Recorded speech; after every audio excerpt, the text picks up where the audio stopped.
मैं बना रही हूँ आज बहुत ही मज़ेदार सा पोटैटो चीज़ ऑमलेट। सहरी के लिए बेहतरीन रेसिपी है। इसके अलावा आप इसे संडे स्पेशल में भी बनाकर सर्व कर सकते हैं। तो इसके लिए आपको करना क्या होगा, सबसे पहले तो 2 बड़े साइज़ के आलू लें। आलू को छीलने के बाद कतलियों में काट लें।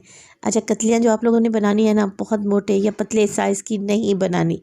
कतली का साइज़ चेक कर लें। चलें जी, अब यहाँ पर फ्राइंग पैन में डाला है मैंने 2 से 3 टेबलस्पून के करीब कुकिंग ऑयल और 2 टेबलस्पून मक्खन भी डालूंगी। तो जैसे ही मक्खन मेल्ट हो जाता है शामिल कर देंगे इसमें आलू, और आलू के साथ ही मैं नमक डाल देती हूँ। आलू को फ्राई करेंगे ना तो बेहतरीन ज़बरदस्त टेस्ट बनेगा। आलू को फ्राई करें इतना कि ये 70% तक गल जाए। तो लो फ्लेम पे जब तक आलू की कतलियाँ फ्राई हो रही हैं, मैंने ले लिए हैं 4 अदद अंडे। आज जो मैं मज़ेदार सा पोटैटो चीज़ ऑमलेट बना रही हूँ, तकरीबन 5 से 6 लोगों के लिए काफ़ी रहेगा।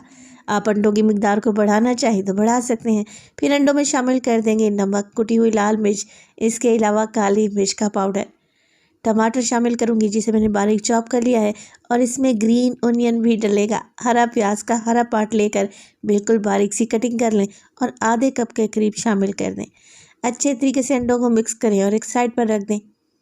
अब जो आलू हमने फ्राई करने के लिए रखे थे वो भी तकरीबन 70% तक गल चुके हैं, हल्के हल्के से गोल्डन पड़ने लगे हैं।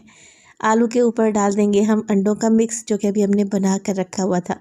बस जी, कुछ भी नहीं करना, कवर लगाएं और 5 मिनट के लिए लो फ्लेम पे अंडों को पकने दें।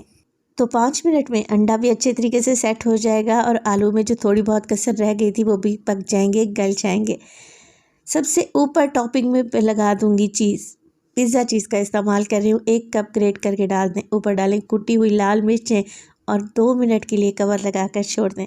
लें जी, 2 मिनट के बाद बेहतरीन पोटैटो चीज़ ऑमलेट रेडी है। माशाल्लाह से देखें कैसा ज़बरदस्त लग रहा है, देखते ही खाने को दिल करेगा। गरम गरम पराठों के साथ सर्व करें। ये रेसिपी आपकी पूरी फैमिली को पसंद आएगी।